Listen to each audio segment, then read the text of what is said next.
If Tash would have got it, you would have gone, well, it was one of those could have gone the other way. It didn't go her way. You're going to sit on the fence on this one. You're not going to pick a winner. I'm not. Right now, no. But that's housery. You got to put your on the block. That fight would not go do pay-per-view numbers. Really? I don't think it would. Well, So hold on. These names are impregnated in my brain, see? Impregnated in your brain. I'm Do you not sure that's the right terminology.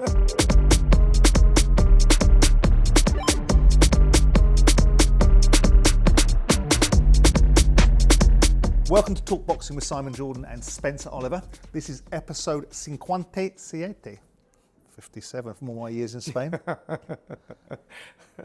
Apparently, for the pleading producer, don't forget to vote for us in the best combat section of the sports podcasts. And by the way, 100,000 subscribers award. Looks good. Pat. I think Pat knocked it up in his bedroom. I thought it was one of the productive things he's knocked up in his bedroom. I thought he had a new laptop. You okay? Yeah, very well. Yourself? Been off making friends and influencing people? Absolutely. Joe Gallagher? Listen, up in Liverpool, Natasha, Jonas, Mikaela, man, what a fight that was. Well, let's get off with that one straight away. I mean, obviously, big fight, a lot of attention, which is fascinating because it shows you how far women's boxing has now become. You're now seeing women boxers, rightly so, headline. Yeah. And create a lot of interest. A big fight, an interesting fight. Mikaela was very confident going into that fight.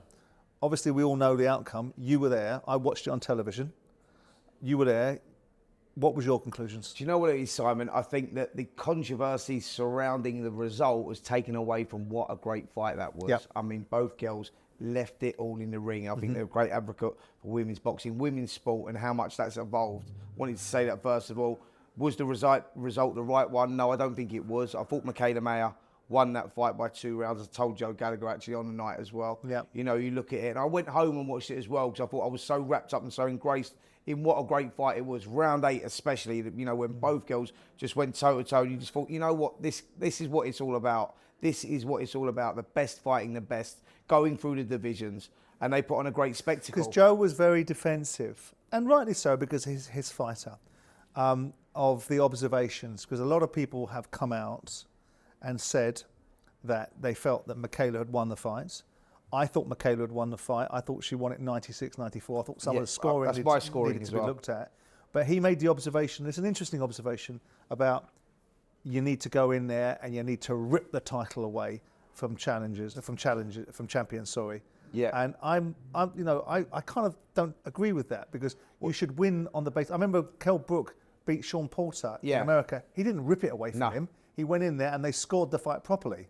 Simon, listen, when you've got the 3 judges at ringside and they're scoring a contest, as you know, it's done round by round. So you can't rip the title away because you're scoring the fight. It's a 10-round fight. You're scoring the fight round by round.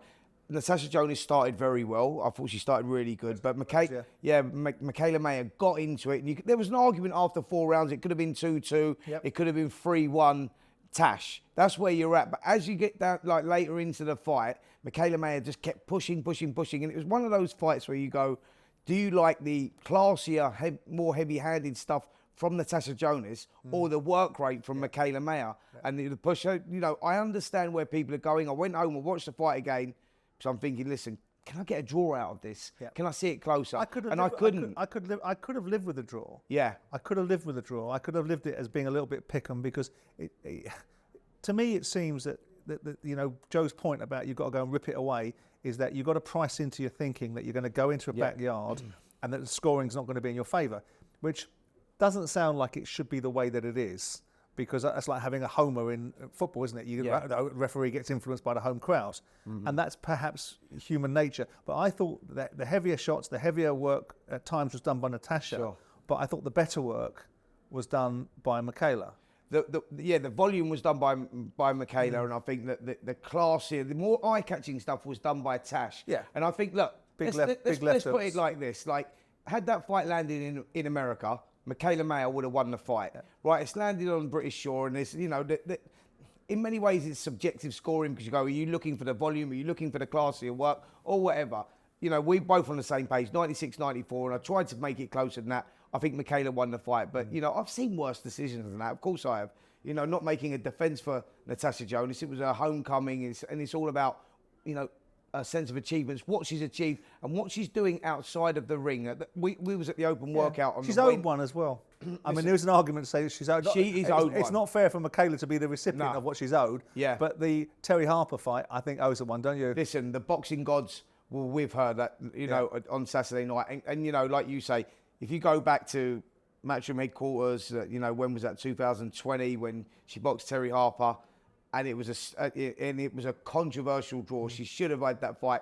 Fast forward a year, and she goes up a weight and boxes Katie Taylor, and another fight she loses on a split decision. A fight actually that was probably closer than this one in terms of if Tash would have got it, you would have gone, well, it was one of those could have gone the other way. It didn't go her way, so give her, she's put herself in a way. I think she's earned the right to have a bit of fortune. I think she's earned the right to have a bit of good luck and a bit of an opportunity. Does it put to bed, because there was a lot of conversations and about 3-minute rounds, and Ben Shalom, the promoter, said, look, let's be clear here. All the noise about 3-minute rounds. If these girls had really wanted 3-minute rounds, we'd have had 3-minute rounds. So he's sort of suggesting that maybe there was a bit of background noise and a bit of distraction coming in from Mikaela about it. But I looked at it and thought, if this had been 3-minute rounds, I'm not sure this would have been quite the same fight. The girls look knackered. You dilute what you've got, like you dilute the products, and this is my argument when I'm talking about it. And people saying, yeah, we get 3-minute rounds and we see different results, and it would have been knockouts. It would have been a different result because Mikaela had the better engine. Like Tash was digging deep. She's 39 years of age, 40 this year. She's had an unbelievable career, and that last minute would have been telling on the result, on the result of that fight. But it's not 3-minute rounds, 2-minute rounds. And I think if you dilute the product, you don't get the same thing, because I know as a fighter, I've done 2-minute rounds, I've done 3-minute rounds. Your mindset is different. When you're doing 3-minute rounds, you pace it more. When you're doing 2-minute rounds, you sort of roll the dice and you go for it, and that's what you're getting. I mean, if we look Katie Taylor versus Amanda Serrano, Katie Taylor versus Chantel Cameron 1 and 2, and you see this fight on Saturday night, and you look at them like Shannon Courtney, Ebony Bridges. There's a number of fights that just pop in my mind and you go, they were unbelievable. Why was it 10 2-minute rounds? And that is what it is. Don't dilute the product. Do you think, because people, there's always a debate, isn't there, about scoring and the ability to score with more objectivity if you've got a 3-minute round rather than a 2-minute round. I mean, again, I thought that some of the scoring was curious, not because they gave the verdict to Natasha, but I thought they gave a wide margin to Mikaela in the one that scored for Mikaela. 97-93 that was, correct. I believe. Yeah. What do you think about the argument about the scoring regime that lends? I mean, we're having the same bleeding controversies in males boxing, so I don't quite know how that argument comes up. No. Is it easier to score in a 3-minute round? Absolutely not. I mean, this is such a simple answer for me. This one, I go, listen, it doesn't matter if it's 2-minute rounds, 3-minute rounds. If you're a professional judge and you're scoring, and you've been given this position, get it right. Yeah. Simple as that. Over 2-minute rounds, you can tell who's won the round and who hasn't won the round. As plain and simple as that. Forget that. We're not getting these results, and it's controversial scoring because you can't tell who's won the round. You can. It's quite like, otherwise you don't do the job. You shouldn't be doing the job. And that's pretty much where I'm sitting with it. It's like I say, when you look at the scorecards, it was, 96, 94, 96, 95, and I think 97, 93, I believe it was. You look at that one and you go, so where's the argument here? Why are they so wide? You look at the 97, 93 and you go, you can sort of validate that and look at it and go, the close rounds, that judge has gone with Mikaela Mayer, and that's how you can understand how they've come up with that scorecard.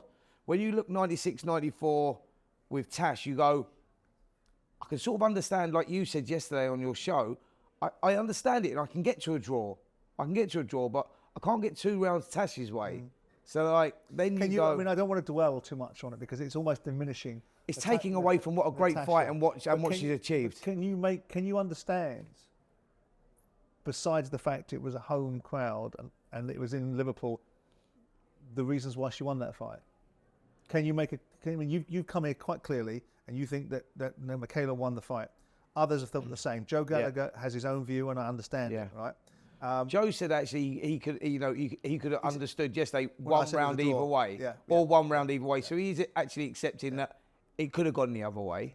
Do you think she'd have got this verdict if she'd been anywhere else? I don't think she would have got the verdict. If it had been stateside, definitely not. Now, Natasha won the fight, and you and I have obviously said that if anyone was deserving of one, it probably was her. Absolutely. Now, her career post Katie Taylor has gone in a trajectory now. She's now won a number of world titles and has done them in a convincing fashion. This one she defends, and she's won it. So the result is indelible. Yeah. And she deserves all the applause and all the credentials, and no one wants to take anything away from Natasha, and all the things that have been observed about her being the pride of Liverpool, and all that is absolutely relevant. Yeah. It's interesting to see Clarissa Shields was quite disparaging about her. Where does she go next? Does she go in? I mean, I would assume that the decisions that Natasha's going to make, and only she knows them, are going to be about as much as the opportunity that she can get her just rewards from boxing. She can get paid properly. Women's boxing is at its highest level now, so she wants to get paid. So she's got a variety of opportunities, hasn't she? She's got Katie Taylor. She's got Lauren Price, although I like Joe Gallagher's assertion that maybe Lauren Price should be fighting Mikaela Meyer. And the winner of that fight gets to fight the winner of Katie Taylor versus Natasha Jonas. Yeah.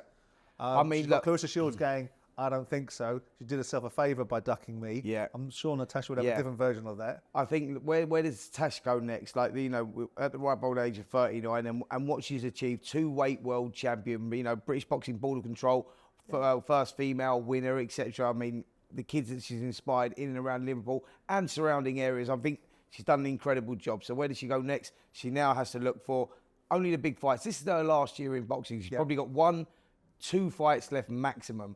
Jessica McCaskill is the other champion at her weight. Sandy Ryan's the WBO champion. That's another fight that could happen for her. And all British fights, she can unify there. Personally, I think she has to go and chase maybe Katie Taylor again, because that's a huge fight, big payday. It's all about the pension fund right now, like the biggest money. Absolutely. She's that right. Or she goes Clarissa Shields. So option 1 for me would be Katie Taylor. Option 2, Clarissa Shields. Option 3, Sandy Ryan. Option 4, Jessica McCaskill. That's pretty much. Which one do you think she goes? I'm hoping that she would go. Or rematch with Mikaela. The problem is that Katie Taylor's going to be looking for this possible trilogy with Chantel Cameron. Chantel Cameron's in that mix, by the way, with Tash as well. But they're probably going to be tied up there. I reckon she'll probably go Sandy Ryan. McCaskill is a sort of good fight to make. I wouldn't go over old ground there with Mikaela, although public demand may call for that, and that may increase the value of the fight. So why not? Why not? You know, I think and that's a fight that everyone would want to see. Yeah. That's a fight. Now we've seen it. I think that would put more bums on seats. I think it would up the value of the fight anyway, because you'd want to see that again. That was top class stuff. I mean, Joe Gallagher is a top class trainer. And he knows his stuff inside out. And he gives top class opinions. He does. Even if he disagrees. Like myself and yourself, is quite opinionated, and he'll stick with that opinion. They're the best kind of people, aren't they? The best kind of people who give an opinion rather than sit on the fence and get splinters. Anyway, look, wherever she goes, she's going to deserve all the rewards that she gets from it. And I hope that she continues to do well, because she deserves it. We move on into the heavyweight division and the return of Joyce. I have to find myself deeply uninspired by this. Yeah. But notwithstanding, I understand that people have got to rebuild. Kash Ali. Yes. Most famous for biting someone's nose off, I suspect. Kash Ali is most famous for David Price, 2019, where the fight was not going quite his way. He had his moments in that fight, to be fair. Kash Ali's a tough kid. He's only lost a couple of fights. Well, he's a lump, isn't he? Yeah, but he's a lump. But he'll bring the fight to him, but then he will revert to what? So when he boxed David Price, to give you how that fight went, Price was doing very well. And then Kash Ali had his moments. It looked like he was going to turn it around. Then David got back in control. When he got back in control, and Kash realised that the fight, he wasn't going to win the fight, instead of getting knocked out or sort of fighting like a gladiator till the end, he decided to check out. And he didn't bite him once, he didn't bite him twice, he didn't bite him 3 times, he bit him 4 times, he got penalised twice, but the last time was when they both wrestled, I think it was round 5, went over, and he sort of bit him when he was on the floor, and like you say, bit his chest. Sounds like a delight. Yeah. He's very fortunate that he can still get into a boxing ring, if I'm totally honest. It's a huge opportunity they let for him. Tyson back, didn't they? So that's true. Tyson did remove half of an ear. Someone's ear, Evander Holyfield's. But yeah. But what about, I mean, he's a lump. So you know, Joe's not going to have any size advantage. What's he? He's 6'6", isn't he? Yeah. So he's going to be whatever 6'6" weighs. And he brings the fight to you as well. Yeah, he's a European champion. Right? Yeah. WBO European champion. Yeah. Whatever. Listen, I think that no one on his record though, is there? No, no one on his record at all. The only people that he has boxed of any sort of note, he's lost to. Yeah. Where do we go with this fight? How do I see it? I think he's a great opponent. The reason I think he's a great opponent is because it's all about Joyce. After 2 crushing defeats to Zhale Zhang, he needs a confidence rebuilder, but not someone who's going to go in there and blow away. And I think that Joe will get the ring rust off, for one. I think that, you know, I think Joe will win the fight in the second half of the contest. And that's exactly what he needs. And the reason I say that, Simon, is because Joe won't have another warm-up fight after that. They will throw Joe straight in the mix, Saudi Arabia, whether that's Deontay Wilder, Anthony Joshua, whoever it may be, one of the big names out there, you know, Filip Hrgović, whoever it be, Joyce, that's where it ended up. So I think it's a great opponent because he will get the rounds that he needs, and that's also the confidence builder. Yeah. I mean, as I say, I mean, I don't find the opponent that inspiring, but Frank knows what he's doing. And great matchup, and he's a great matchmaker. You know, Daniel Dubois gets his opportunities, which Frank helps him get shots at Usyk on the Saudi bill. Fight Joe Miller, all of a sudden, that's another fight we could see Dubois Joyce return. That's why I mentioned Dubois in the equation. But I mean, what do you expect to see? I mean, are you surprised? I mean, it seems like a formulaic question, but Joe was cleaned out by Zhang. He was beaten in the first fight. People, you know, Joe walks into the first fight believing that he could take anything on the chin and spending his entire time telling the media about how hard he could get hit. We didn't think Zhang had the toolkit to deal with him, albeit we thought that Hrgović and the Zhang fight, Zhang had won. Sure. Then when the second fight, Joe got really dealt with by Zhang. He had nothing, he had no answer to Zhang and got cleaned out. Yeah. And that's the first time Joe's had that experience. Now, first fight, you know, he got on the end of some very heavy duty punching from Zhang, and it damaged his face, and he had his own reflections on it. Second fight was very damaging for Joe. What do you expect to come back in the ring? Well, I think with Joyce, is what you see is what you get. You know what he's like. Juggernaut's such a great name for him because he's just this big, strong guy who needs to get the weight right, because the weight determines how much he can bully his opponent. Because let's have it right. And I think everyone will say, Frank Warren's even said himself, you know, Joyce is not the most technically gifted fighter in the world. He's very one-dimensional. You know what he does. He walks forward, he stalls forward, he throws the shots. I think he got the weight wrong with Zhale Zhang the first time he boxed, and possibly even the second time. But the problem that he had was... Went from one extreme to the other, he went from one extreme to the other. But the problem that he had was, there's a thing called adaptability, and good fighters have got that. And they're the fighters that... Well, the elite level fighters, aren't they? Yeah, elite level fighters have that adaptability, and Joyce hasn't got that adaptability. So Zhale Zhang the second time knew exactly what he was going into, and he actually, even though he's a big guy, could adapt, and he made it easier for himself. So you're going to step to the left, are you? That's what you're going to do. Okay, I'm going to smash in the face now. He found it. You know, Joe was very predictable, and that was what it is. Sometimes a fighter has what they call a bogeyman, a guy that they fight, and because he beats he doesn't mean you're going to beat him, etc., etc.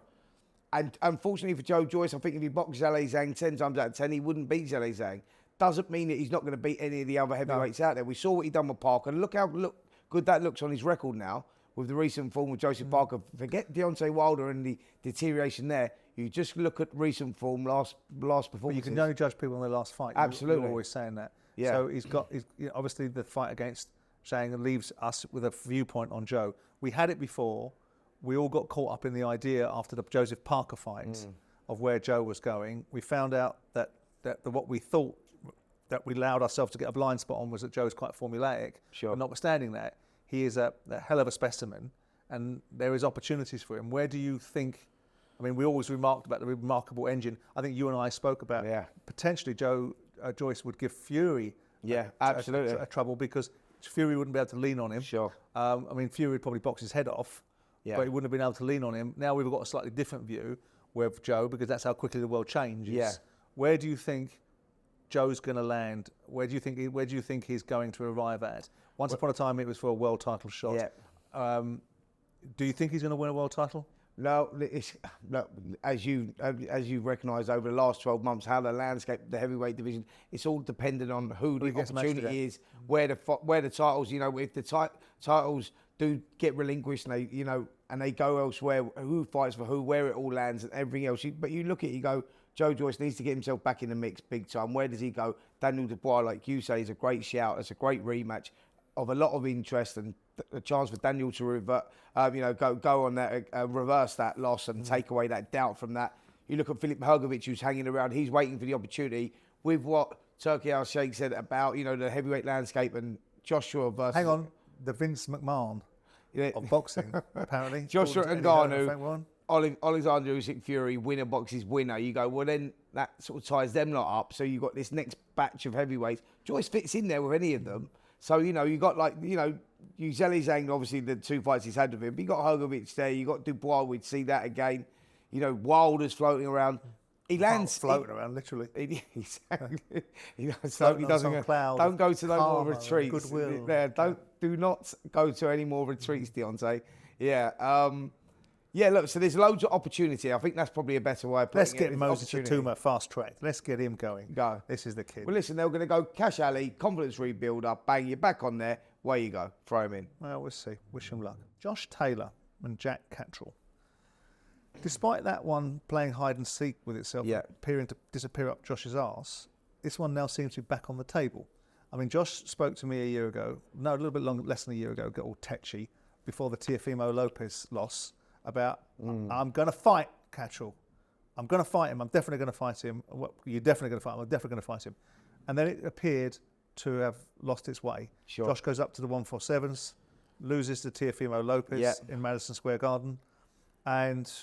now we're seeing the potential, when obviously Jack Catterall will never get back the opportunity he had once before, which was to have all the belts. Yeah. But he'll still bite Josh Taylor's arm off at the elbow for a second opportunity. Yeah. Where is this? Unfortunately, I don't think this fight lands in this country. That's where I'm seeing it. Josh Taylor's not heard anything. He said this fight has not been mentioned. Anything. Jack Catterall wants to fight, and he would Which he always has had. And he would take a huge pay cut to have the fight for redemption. Right. Well, he hasn't got to redeem himself. This is where I'm at, Simon. You will understand this better than anyone because you understand the business side of this fight.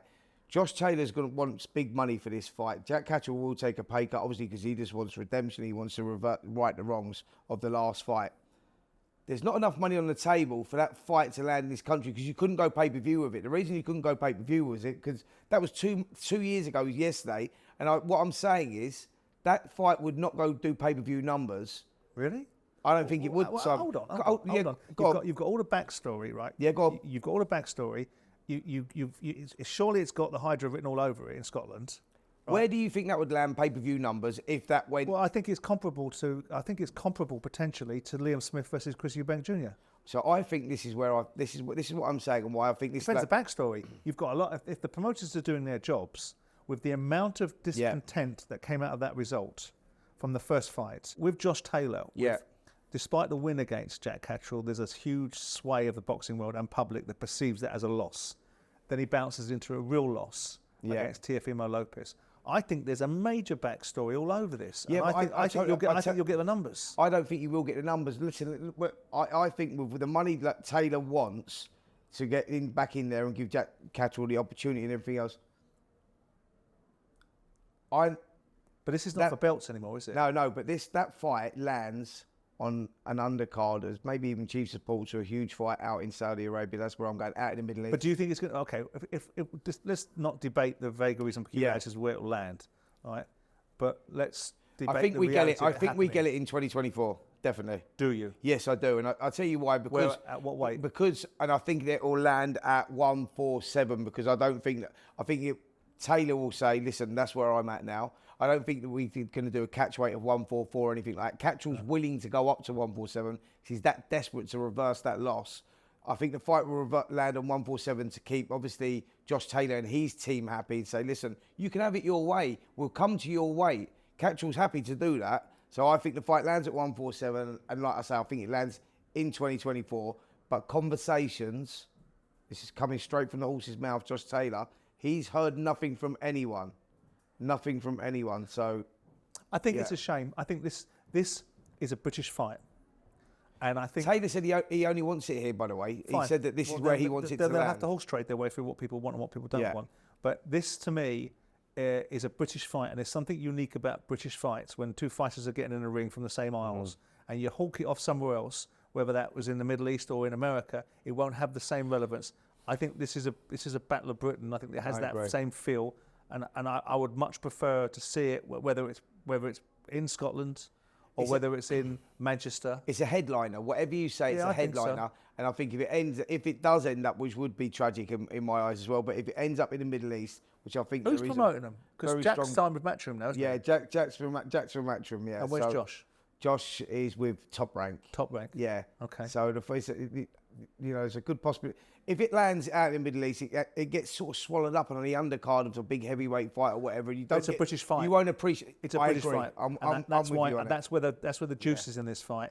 That's where Josh wants it. So let's hope that we get that. And then ultimately, if Josh sets the record straight, everyone can praise him again. Who wins the return in that, by the way, at 147?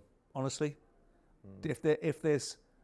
if Josh Taylor hasn't been damaged by the defeat to Teofimo Lopez, as much as I don't want to write off Jack Catterall because we all wrote him off in the first fight, we all gave him no chance. We all subscribed to the Josh Taylor bandwagon, which was right to do so, because you and I were huge admirers of his. We were also fed up on his behalf that the TV companies weren't picking him up the way they should do when he won a world title, and he wasn't getting the opportunities.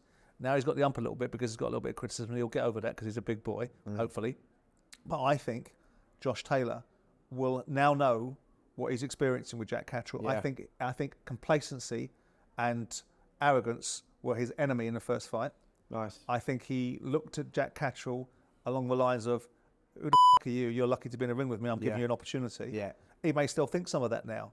But he's also got situation. He's also got a hard-on for the reality of what he thinks has been done to him in the media, which is people are giving him no credit because he wouldn't acknowledge the fact that Jack Catterall. And so I personally think, as much as I'd like Jack and I want him to perhaps undo the injustice of this fight, I think Josh Taylor was a pound-for-pound discussion. I agree. And if the pound-for-pound fella turns up, I think he'll have too much for Jack Catterall. What about you? Yeah, I'm sort of in that camp really. I think that there's a lot into that where you go Catterall won that first fight by 9 rounds. Like you find it hard. You go all right. He might have won it. It was like 9-3 in rounds. That was it. I don't know if it was that wide, but listen, even if you go 8-4 at best, then that's pretty much where he was at. He won that fight convincingly. Like you said, 147 goes in Taylor's favour because he was desperately struggling to make the weight anyway, and the fight has been restoked by the criticism that he's taken and him wanting to prove himself. Let's see it happen. There's a load of ifs, buts, and maybes, and that's why it's a great fight. But there always is. Another fight in the making, or it's been made, which I'm looking forward to, because again it's all British. It's got a world title at the end of it.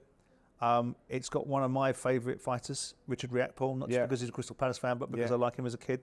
You've got Chris Billam-Smith defending his WBO cruiserweight belt for the second time now. Yeah. And this is a live one. This is one that they've danced before, and Riakporhe came out. Just, but 2019. He's still got the 2019. He's got the W. Look at their trajectories since they've had that fight. Their trajectories, yeah. Look at where they've gone, and like you go. I think it was Chris Billam-Smith. Because Chris has got a world title and Richard hasn't? No. I'm just saying, Chris Billam, they've both been very, very active, and the improvements from both. So I'm just going to say, Chris Billam-Smith, what goes in his favour is that he's won that world title, so it's going to give him that confidence. And he walks like a world champion now. Yeah, absolutely. He's had 10 fights, home advantage. The Vitality Stadium is a huge plus for him as well. But you look at Riakporhe and what he's done. He's had 7 fights since that fight in 2019. And it's been a slow building process. Yeah. He's done it on his terms. But what he's done cleverly, Simon, is that he's built the confidence that was missing in his performances. As I said to you before, I was talking to a guy at the Manchester fight, I think when he knocked out Glowacki. Yeah, punched him right out, knocked him out. Yeah. And there was this talk about this inherent belief that he's now built in himself. He knows he's a physical specimen. He knows he can hit hard, right? But it's that belief system that takes you to a different level. So now what you've got is you've got a guy in Chris Billam-Smith that overcame a Coley, and deservedly so. Put in a decent performance against Masanek, although he struggled in the first 3 or 4 rounds, and I didn't like the way it was going in the first 3 or 4 rounds. Neither did you, right? But he's still walking like a world champion. Yeah. So he's got that extra 10% in his tank where I'm a world champion. Whereas you've got Richard Riakporhe over here that's beaten him once before, wants this world title, so he's hungry, and has improved psychologically on every level. Yeah. I think this is a really fascinating Great fight. And like you say, it's going to be a hell of an atmosphere. This is one of those ones where we're all going to have an opinion and we're all going to have an option on who we think's going to win and how they're going to win it and the improvements, mentally, from Riakporhe's side and, the experience and the hard fights and going to the well and digging deep, fighting down the gum shield, all that Billam-Smith's been through. But we're not really going to know until that bell rings, because if they take off from where they left off, the first fight in 2019, split decision, went Riakporhe's way. They've both, taken different roads, but they both improved as well. That's a fascinating fight, it really is. Who do you think? I'm not sure.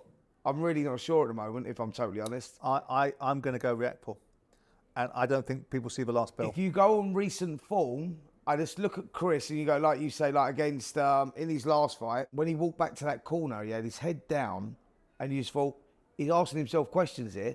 I'm not sure how much he can keep going on, but he done what champions do and he dug deep and he turned it around. Richie Riakporhe, though, I mean, he's just been breezing through opponents and doing it in the one thing that plays, the only thing that plays into the narrative that I think that, besides the fact he's fighting Chris Billam-Smith, who's a very decent fighter, has got a world title and has earned everything he's got, right? And I'm really pleased that he's got it.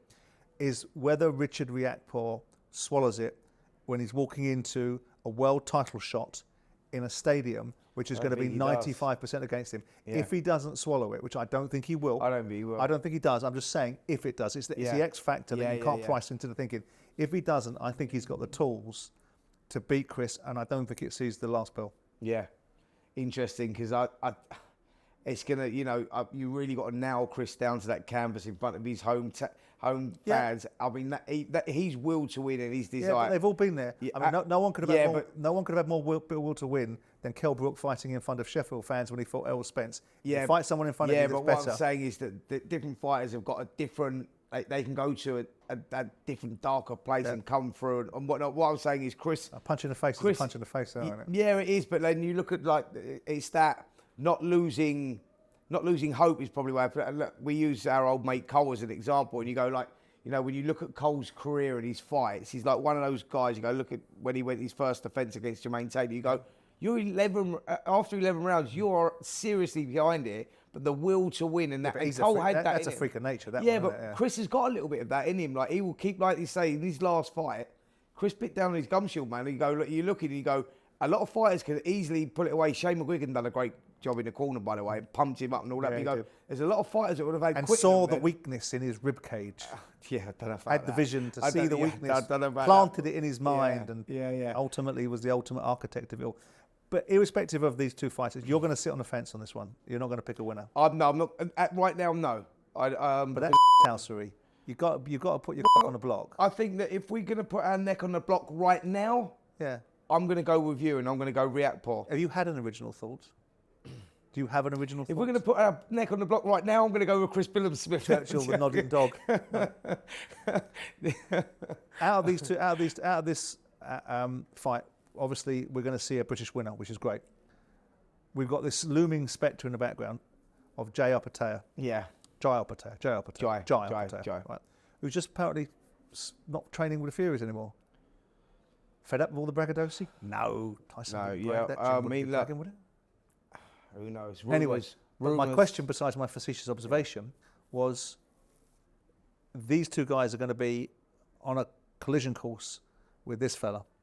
Joyce and whilst I don't think we learned, in all fairness, despite the fact I thought he was a wrecking machine and the quality of the punches that he's thrown, you can't judge him against Jordan Thompson and you can't judge him against Chisora, right? No. Right? But he's going back in with Marius Bredas, and we're going to see that fight February the 17th. That first fight that he had with Marius was, oh, mate, if anyone's not seen it, go on YouTube, have a look at that fight. He broke his jaw in that, but he went down to the wire. I mean, that split decision. What a fight. Showed a lot of character in that. And we're going to learn a lot more from him. Do you think you see any one of our boys, in this instance? He says that he wants it. He said that's exactly what he wants. Because he wants all the belts in the cruiserweights, doesn't he? So I'm going to tell you where the land lies with Jai. So he's fighting this fight against Marius. He comes through that fight against Marius. He then fights the winner of Bivol Beterbiev. That's where he goes. At a catchweight. At a catchweight. Oh, the Saudis. Yeah. Well, that's because he they're told running, me that. because they're running around saying that, aren't they? He told me that. Joyce said to me. Yeah. He's had a meeting. Move all the pieces. He had a meeting Wonderful, with Turkey Al Sheikh. He sat down. He had a 2-fight deal, which was What do you think obviously of that? Ellis Sorrow and then this one. So let me get this right, and I just want to push at this, and I know that it gets me into trouble. You've lost your cruiserweight belt because you've given it up. He's still Ring Magazine champ. And that's fine, but you've lost your world title belts, right? To go and fight in Saudi. Yeah. You're now going to come out of your weight class and fight in a catch weight. Yeah. Is this good? Or it may be a case of... Is it good? Is it good? Yeah. No, I think that what he's saying was, this is where he said, listen, I'm still young. I've had the titles. I want the big names. He's boxing Marius again. He said, which is a great fight. He said, boxing one of them belt back. Pound for pound fight. He said, but I will get my belts back. He said, I want Chris Billam-Smith. So what happens then? So he gets his belt back, and then which will be basically the way. So whichever belt will get back, and then they call for a mandatory, and he's off fighting the catch weight. I think the way he's going to do it is obviously Marius Paredes. He comes through that fight. But does that get his belt back? No, it doesn't, does it? No, I don't think he does. No, right. I'm not sure. I've not looked into that, so I'm not sure where that lands or what that is. Anyway, so he fights Marius, then he fights the winner of Beterbiev versus Bivol, which is a huge at a catch weight, huge fight. Obviously, prize fighting. That's what it's all about. You're gonna get massive money on the table, and it's a fight the public want to see. Then he goes through and tries to capture the weights. That's his roadmap. Would you not want to see that fight? Jai Opetaia versus a cruiserweight versus a light heavy. At a catch weight, would you not want to see that? Yeah, I suppose. Well, that's just like saying Ryan Garcia versus Gervonta Davis. No one wanted to see that. They've done it at catch weight. Doesn't it become have more jeopardy the bigger the weight classes you go up? It's not really. Not when you go there, because like Dimitri. Yeah, I suppose you're right. I suppose if you see the winner of Beterbiev and Bivol against Jai Opetaia, it has intrigue. Yeah, you're right. Yeah, listen, it's a huge fight, and that's what basically I think that's what they're obviously trying to achieve. The Saudis are going best versus the best. You know, Jai's going, look, I'm still in my 20s. I'm going to go around. I'm going to get the titles, but I'm going to earn a packet load of money fighting the best. We'll see. One other thing before we go. Devin Haney is being mooted to fight Tank Davis. Yeah. Now that's a fight, isn't it? Well, it's an incredible fight. And the first thing that pops into mind there is Tank Davis big enough for Devin Haney? Devin Haney was huge at 135. He went up to 140 last time and beat Regis Prograis and he was a masterclass when he was down there. Yeah. And now you're talking about him going up to 147. If you go back to the beginning of their careers, Devin Haney turned pro as a lightweight. Gervonta Davis turned pro as a featherweight. Gervonta Davis is tiny. He's only 5'5" or something. He's very small. So what I'm saying is, I think if that fight lands, and they're talking about that, and that would probably land in the Middle East as well. If that fight does land, my concern is Gervonta Davis is one of my favourite fighters, and I think he's absolutely unbelievable. And when Devon was down at 135, I fancied Gervonta to beat Devon. I said, no, that's where it is. That weight, Devon is just so much bigger than Gervonta, and I just think Gervonta goes up to 140, even 147. It'll be too much for him because he's too small. Right. That's where I'm at. I think at 135, Gervonta wins. Do you think the fight happens? Possibly. Yeah, just like, I think if they want it to happen, it will happen. One other thing I forgot to mention, John Ryder's back in the ring. Yes. Looking forward to that. Jamie Mangia. Mangia. I hope I said that right. Is that right? Is it Mangia? Don't ask me. Anyway, yeah, he's unbeaten, 42 fights, good fighter. Well, he's got a new lease of life now, John, hasn't he? After Munguia. That's what it is, Munguia. Okay, well, John's got a new lease of life. I mean, he's well regarded inside the boxing industry. But now with the purists, but after the Canelo Alvarez performance, albeit it was a challenge for him. So Jamie Munguia in his last fight is just coming back to me. Yeah, he beat Sergey Devinchenko. In a fight. Are you fucking Encyclopedia Britannica? I am, mate. It's just coming back. Are you pleased to see John Ryder back in the ring? No, just wait, because I'm not think he wins? What it is. Are you pleased? Do you think he's going to get another opportunity? Knowledge, you know what I mean? It's right. So anyway, Devinchenko and Munguia was fight of the year last year. Like, they went toe to toe. And the reason I'm telling you this story, can I explain why I'm telling you this story? All right, go on. Is it going to take a long time? Devinchenko was a guy that stylistically is like John Ryder. He just comes forward non-stop. And Munguia dealt with that, and he just met him head on and went toe to toe. It's a tough fight, this. Can John Ryder do it? It's a tough night, mate. It's a very tough night. I'm hoping he can. I'm praying he can. Do you know why? Because anyone deserves it. John Ryder. Gone the hard way. You go back to Nick Blackwell when Nick Blackwell knocked him out, British title fight like many years ago, and you look at the journey that he's been on and done that, like you say, done it the hard way. Yeah, he can do it. John Ryder can do it. Right. That's your lot for me and Stato over there. Do you like that though? What? All Just the giving you a information. little bit of knowledge about. I mean, that was just popping up, man. It's fantastic. It's like but see, it's like being in the presence of genius. No, but these names are impregnated in my brain. See, impregnated in your brain. Do you like Not sure that's the right terminology. Anyway, as I say, from me and Stato, we'll see you next time we're out on our soon-to-be award-winning podcast.